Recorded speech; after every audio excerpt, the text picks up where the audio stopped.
Šiandien mes kalbam apie mūsų nuolatinį palydovą. Komplimentai tai eina tiesiog iš mandagumo. Ką apie mane žmonės galėtų pagalvoti? Čia geresnė už juos, ne jie. Ji niekšė. Nesistengsiu pasikeisti dėl to, nes kažkam noriu patikti. Dabar tikiuosi, kad jūsų mamos manęs nenekęs labai smarkiai. Gal tu turi instrukciją? Labą dieną, galiu, čia per daug formalu. Praktiškai. Labą dieną. Praktiškai jau tu pasakėjai viską, jau filmuojam. Tai net nesakyk labą dieną, sakyk, mano vardas Goda. Tiesiog taip ir prie. Tokia nonšalanta, ne? Kam tas labas? Nei labas, ne, ten, tai kur manieros galvos. Sveiki. Aš Jurga, Upės merginų ir mamų akademijos UMA mama. Ir šiandien, kaip ir kiekvieną dieną, mes su geriausiam Lietuvos paauglystės ekspertėmis kalbamės apie paauglystę ir duodam mamoms instrukcijas, kad gyventi su paaugliam dukrom joms būtų truputėlį lengviau. Ekspertės. Ekspertės. Tik nesakyk labas. Aha. Tai mano vardas Ugnė ir man yra 15 metų. Ir Kodėl jauties ekspertė? nes aš pati paauglės. Manau, bet pati. Tai mano vardas Goda, man yra 17 ir aš esu irgi ekspertė. Iš kur tu žinai, kad tu esi ekspertė? Nes aš pati esu paauglė. Nes ji jau buvo paauglė. Aš irgi galiu būti paauglė. Ir aš galiu būti paauglė. Mes visi galim būti paaugliais. Gerai, dukti tai dukti. Šiandien mes kalbam apie mūsų nuolatinį palydovą, kuris gali užtikrinti, nepalieka mūsų, net kai suaugam į rimtas ir didelės moteris. Vidinį kritiką. Ir iš karto duodu jums klausimą ir galvoju, kad jeigu tas vidinis kritikas, turi tokį, pažįstat? Turiu. Aišku. O ne? Žinokit, geriausias mano draugas. Tai kaip jis atrodo? Tai aš tik mažesnė. Gerai. Ir ką jis, ar ji, ar ne? Ji. Ką jį ten kalba? Tai kritikuoja mane. Visada kritikuoja. Kai aš kažką darau, iškart toks kritikas atšoka. Pavadinčiau kaip žinios. Bet mano vidinis kritikas yra tokios žinios, kuris transliuoja ir tiesiog tokia transliacija vyksta mano gyvenime. Gali patransliuoti kaip vidinis kritikas? Kaip? Kaip vidinėje kritikėje.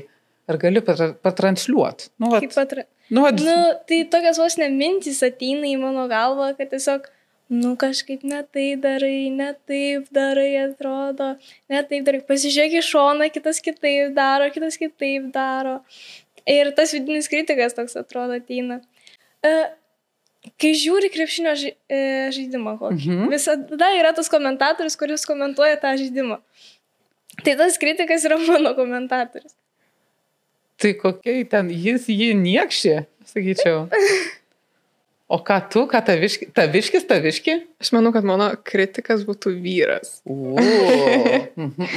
Nes labai, tas vidinis kritikas yra susijęs su tokiais stereotipiniais komentarais galvoje, kad kaip čia atrodai, ką čia visi pagalvos, gi ne taip visi daro. Tu čia kažkaip prieš minę eini.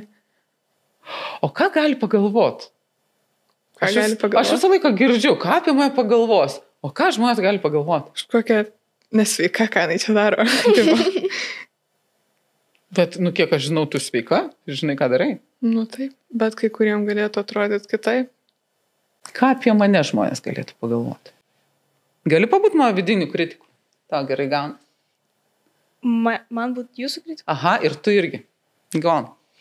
Kad savotiška. Aš laikausi. Išreiškinti nuomonę.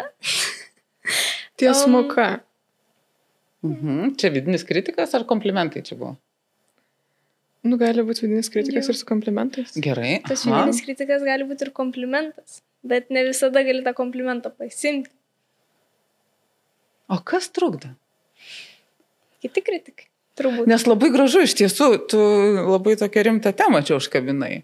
Kad tie vidiniai kritikai, jie tokie tarsi su beisbolo lazdyte stovi, laukia, kada komplimento kamuoliukas atskris ir atmuša. Sako, ne mano. Kaip čia taip?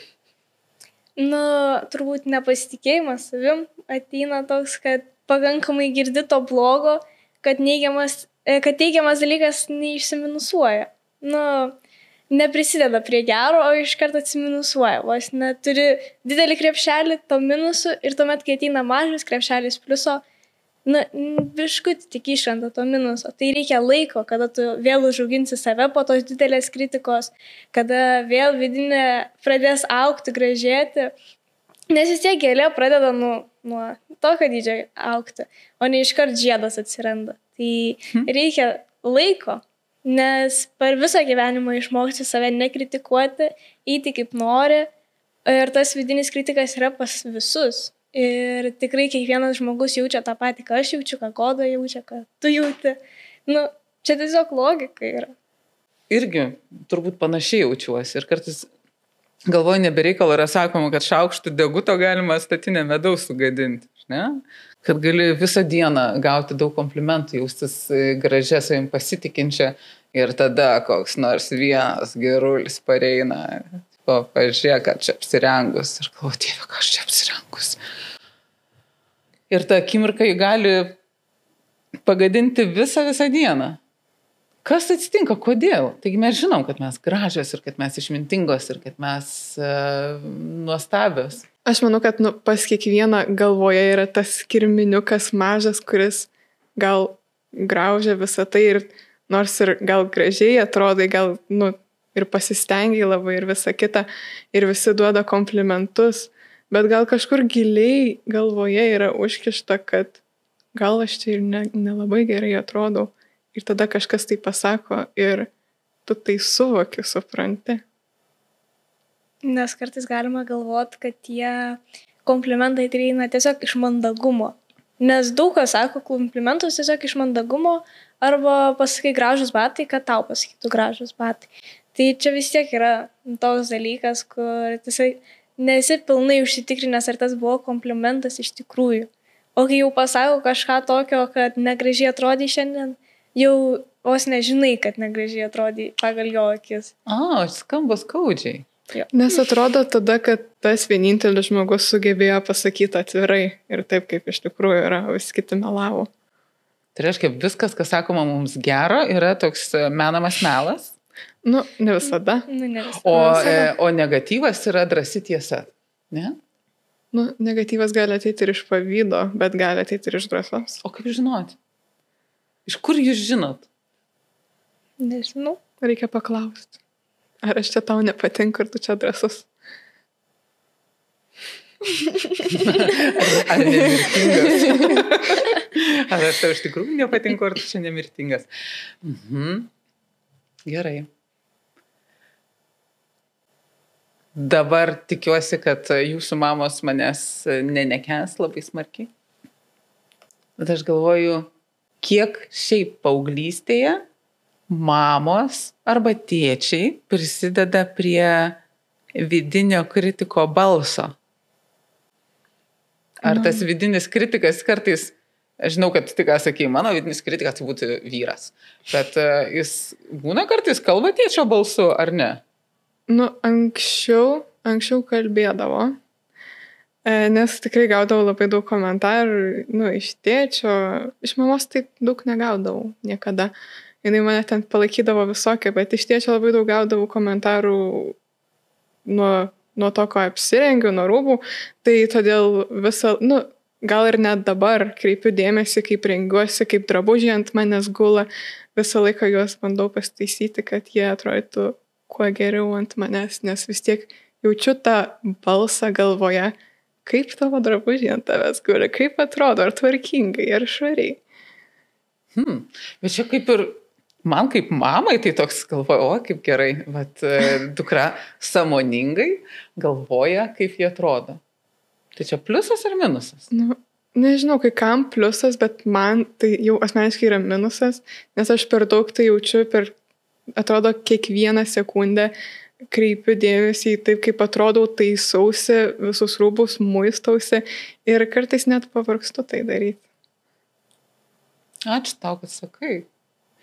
Aš suprantu, kad kai buvau paauglė ir mokiausi mokykloje, aš labai daug vidinio resurso atiduodavau galvojimui, kaip aš sėdžiu. Ar aš sėdžiu pakankamai lieknai? Ar mano nugara yra tiek tiesi, kad mano pilvas atrodytų plokščias? Nesididžiuoju niekaip, bet suprantu, kad niekas nepasikeitė ir dabartinėse mokyklose. Ir labai dažnai merginos pamokose jos daugiau galvoja, kaip jos atrodo, nes jaučia spaudimą taip galvoti. Ar aš klystu, ginčykitės su manim, prašau dabar ginčykitės. Aš sutinku irgi. Tai ką daryti, kur instrukcijos? Žinokit, net nežinau. Reikia iš savęs pajausti. Ta instrukcija yra savęs pažinimas, savęs supratimas, kaip tu iš tikrųjų, kodėl tu tai darai. Ar tu iš tikrųjų nori taip sėdėti dėl to, nes tu nori sėdėti, ar dėl to, nes kaip kiti pagalvos. Nes jei iš tikrųjų, jei tu nori sėdėti kuo tiesesnė nugara, kuo liekniau atrodyt, kaip gražiau apsirengti, jei dėl savęs tai darai, tai yra teisingas kelias. Bet jei tai darai dėl kokio vaikino, dėl kokios grupės, dėl draugų, tai yra blogiausias kelias, kuriuo gali eiti, bent mano manimu, bent mano patirtim vos ne, kad būnant savimi visada bus geriausia. Jei aš norėsiu sėdėti, jei aš norėsiu pasakyti savo nuomonę, aš pasakysiu savo nuomonę ir tikrai nesistengsiu pasikeisti dėl to, nes kažkam noriu patikti. Nes jei, pavyzdžiui, su kokiu vaikinu noriu bendrauti ir ilgalaikį santykį tikrai turėti ar bent fainai bendrauti, kam man keisti save, kad patikčiau kažkokiam žmogui, kuris ir man turėtų patikti iš tikrųjų. Tai kodėl, man toks supratimas, tai jeigu aš tiek daug stengiuosi, kitas žmogus irgi turės tiek daug stengtis. Bet jei to nėra, tai čia iš tikrųjų iš manęs eina tas blogumas. Nes tas kitas žmogus supranta, kad jam nereikia tiek stengtis, kad man įtiks, bet man jau reikia tiek stengtis įtikti tam žmogui. Tai čia toks labai nesveikas bendravimas būna. Tu gali kaip nors padėti mamom suprasti, ką daryti, kad jų dukrų vidinis kritikas kalbėtų šiek tiek tyliau. Mamoms ką daryti? Aha. Tai klausti dukrų, kaip joms padėti, nes jos pačios iš savęs nieko nepadarės. Visa tai ateina per komunikaciją. Ir svarbiausia, kad paklausti dukros, kaip jinai jaučiasi, kaip jai padėti. Ar mama iš viso galėtų suteikti tą pagalbą. Labai čia viską gudriai pasakėjai. Atėjau, paklausiau. Aš tavęs paklausiau. Kaip tau galėčiau padėti? Ar tau reikėtų pagalbos? Ir kokios pagalbos iš manęs norėtų? Jeigu manęs to mama klaustų, sakyčiau niekaip. Aha, bet žiūrėk, aš esu Uma mama, tu esi Uma dukra. Tai aš irgi turiu šiokią tokią teisę jaučiuosi turinti paklausti tavęs. Ar kaip tau galiu padėti? Su vidiniu kritiku. Aha. Tai išklausyti manęs, kad aš asmeniškai viską išsakyčiau, koks tas vidinis kritikas yra, kaip jisai veikia, kada jisai būna stipriausias. Ir tada gal mama duotų patarimų.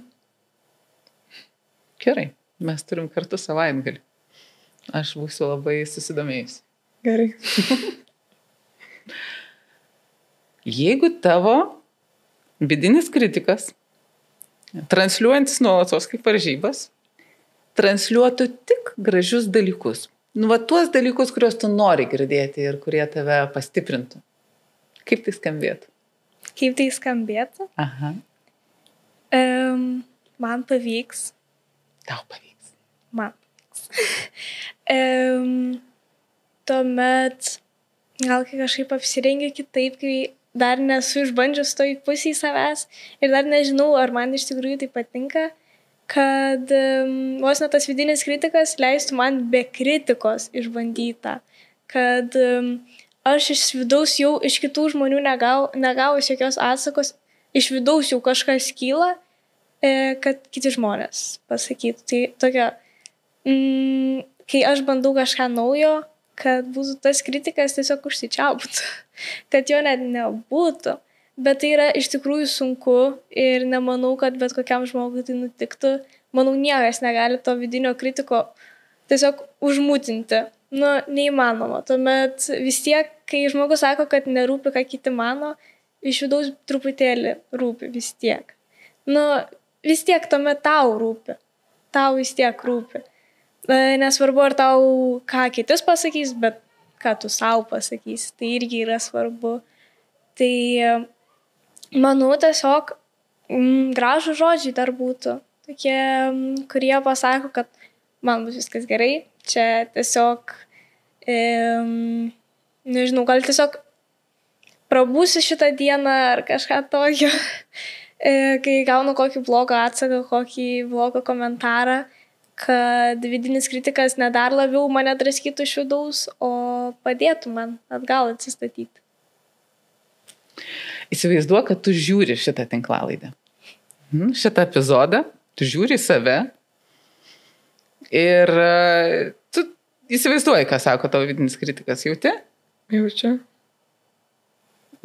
Gali su juo pasiginčyti kruopščiai. Paaiškink jam, ką jis turėtų matyti. Ką iš tikrųjų turėtų matyti. Aha. Aš sėdėdama čianai ir kalbėdama atrodau labai pasitikinti savimi. Kalbu labai išmintingai ir viską, ką moku, viską, ką galiu, taip pateikiu ir atrodo labai gerai. Tu tikrai atrodai labai gerai. Ir tai sakau net ne iš pavydo, o ne labiau gal iš pavydo. Beprotiškai gražiai atrodo. Beprotiškai norėčiau ir aš taip atrodyti. Kokiais momentais jūsų vidinis kritikas būna griežčiausias? Aš nenoriu tikėti, kad jisai prabundiris iš karto, tai ką čia atsikėlė, tai kaip čia išlovės išlipai, tai kaip čia tą kaldrą pasidėjai. Žinokit, taip būna. Būna tokių dienų, kai atsikėlė ir iš karto, ką tu čia netaip šlepetą užsidėjai, netaip ant kėdės atsisėdai, ką tu čia nusijuokiai negražiai, kažkas toks būna. Turim tai atsikėlė ir iškart į telefoną pasižiūrėjai. Kartais būna tokių dienų. O Dieve. Kokią tai įtaką daro tada? Atsikėlė šitaip, išgirdai tekstą, ar ne? Ir tau dar reikia eiti į mokyklą. Tai aišku, būna taip sunkiau. Aišku, kartais būna, kad grįžti ir dar kažką, mokyklai pasako grįžti ir tiesiog guli lovai ar tiesiog verki savo, atrodo. Nes tiesiog per daug būna. Nes, labai bloga savaitė būna, tuomet atsikeli tokią dieną, kur viskas tave kritikuoja ir tuomet dar atrodo, eina ir tiesiog per daug būna. O vidinis kritikas kritikuoja, kaip tu verki? Jo. Okay. Nes aš kambarį pakankamai daug veidrodžių turiu. Tai tu gali netgi grožėtis savo kančia. Tai. Jo. Tragedija. O taviškis? Kada aktyviausias? Aktyviausias. Mokykloje, ypač kai turiu kalbėti, eiti prie lentos, eiti šokių pamokas, kokias. Tokiuose dalykuose, kur turiu save parodyti. Ir ką jis ten sako? Jeigu kalbu klasiai, atsakinėju kažką, tai gal nusišneku, gal aš visai kažką ne to pasakau, arba einu prie lentos kažką ne tą sprendžiu. Tai va. Žinai, aš dabar galvoju, aš kartais pametu mintį kalbėdama su žmonėmis, jeigu man svarbu, ką jie galvoja apie mano kalbėjimą, nes aš stengiuosi visų klausančių veiduose įskaityti, ar jiems patinka ar nepatinka, ar aš sakau tiesą ar netiesą, ar jie su manimi ar prieš mane. Ir tai labai daug suvalgo dėmesio iš tikrųjų mano vidinio. Ir tada galiu ir nepasakyti rimtų dalykų. Arba neparodyti savo žinių. Gerai, tai tu taviškis garsiausias mokyklai, teisingai? O kaip manai, jis vienintelis klasiai garsus, ar yra dar kas atsiveda saviškis? Aš žinau, kad visi žmonės turi savo vidinius kritikus, bet tikrai pas vienus jie yra garsesni, pas kitus stilesni. Ir kiekvienas, aišku, girdėjai mokykloje, nes visiems sunku mokykloje, visi gauna tuos vidinius kritikus, visi yra įstatyti tuos standartus, net nežinia, ko sukurtus, kad turi pasirodyti, kaip gali geriau. Nors mes ateiname mokyklą mokytis ir klysti. Auč. Gerai. Įsivaizduokit, kad rytoj prabudot ir jis neįsijungia. Ir kad turit visą pilną dieną ir galit gyventi visiškai nesvarbu, ką kiti pasakys, svarbu, kad iš vidaus niekas jūsų neskriaus, ne? Ko ekstra nuveiktumėt gyvenime, jeigu žinotumėt, kad vidinis kritikas tylės ir niekada neprimins? Turbūt eičiau dainuoti Euroviziją. Kažkokį koncertą nueičiau padainuoti savo. Prieš didelių žmonių kažką dainuoti, kažką veikti, kad tiesiog, nes jei tos iš vidaus atsako nėra, tai manęs to neliečia. Tiesiog, atrodo, tai faina būtų, ateini, padainuoji, nueini, wow, gerai būtų toks dalykas. Toks kritikas, bet yra, man atrodo, du kritikai, kurie labai tave pakelia ir kurie labai tave nuleidžia. Jie taip kovoja. Man labai įdomu. Tai tas pirmas kritikas, tas gerasis kritikas, kur vos neginčiasi, kiekvieną dieną ginčiasi su tuo, operatorium, kuris dažniausiai būna, bet kartais ateina tų dienų, kur tiesiog, wow, iš tikrųjų, kodėl aš čia save tam kritikavau, bet ateina tai su procesu. Nėra, kad aš jau gimiau ir jau mokėjau tą daryti ir aš tikrai nemokėjau savim pasitikėti. Tu vis tiek gauni tą pasitikėjimą, tu prarandi tą pasitikėjimą. Tas pasitikėjimas ir kritikas man toks ant to pačio lygio yra.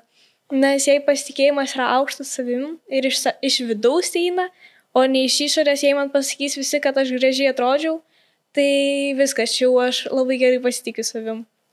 Taip, aš labiau pradedu pasitikėti savim, bet tuo pačiu tie komplimentai gali tave ir sužeisti, nes tas negatyvas gali ateiti, jei tu tą vidinį kritiką labai pažeidi su daug komplimentų visą gyvenimą ir tuomet gauni tų blogų, tu nežinai, kaip elgtis. Ir tas tas blogesnis kritikas pradeda nuo kelių, 2 žodžių augti.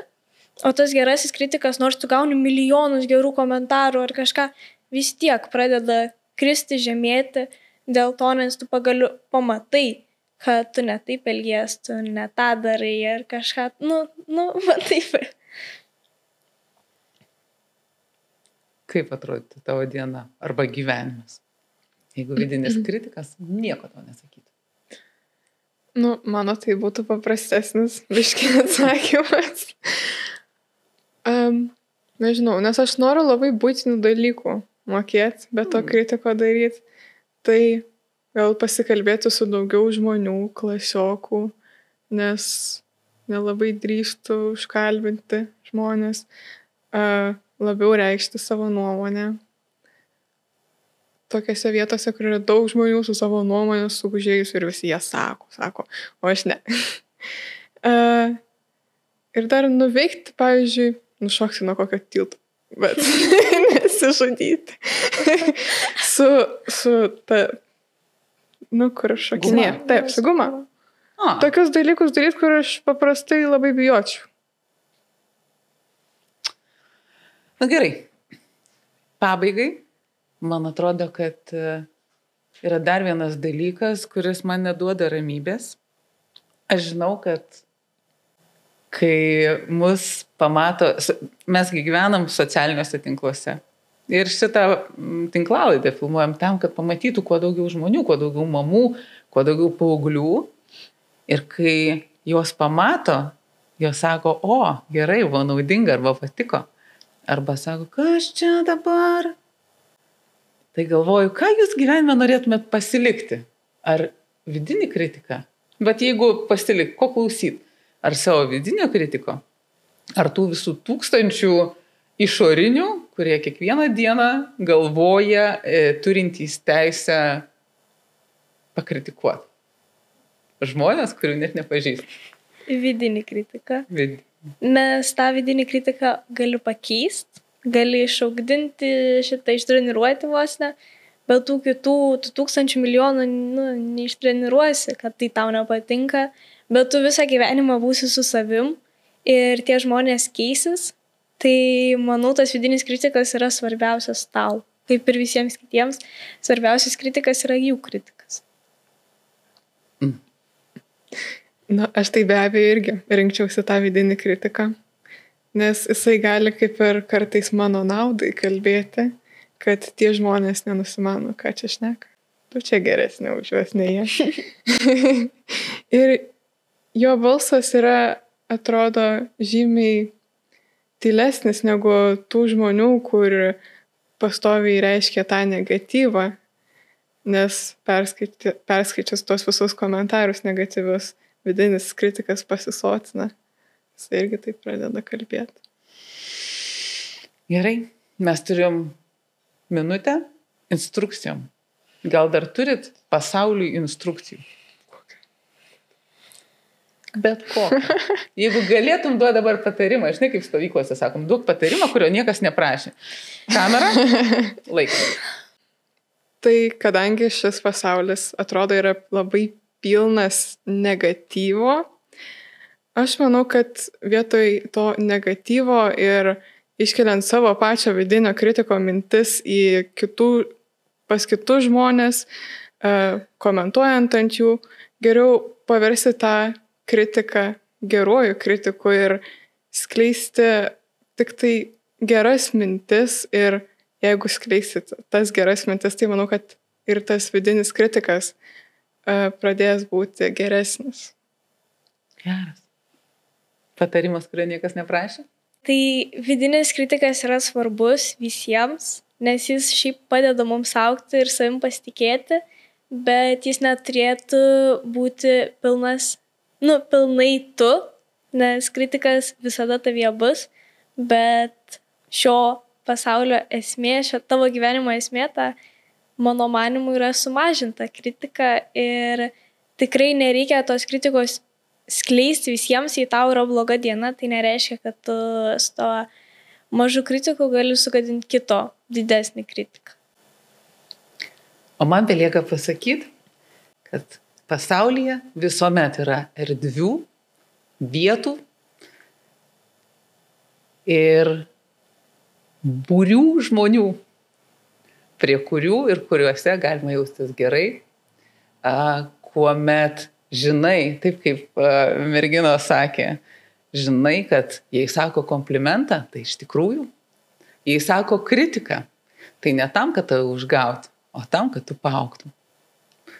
Šiandien mes baigiam Upės merginų ir mamų akademiją, mūsų tinklalaidė, gal tu turi instrukciją, prenumeruokit, komentuokit, nes mes vėl grįšim.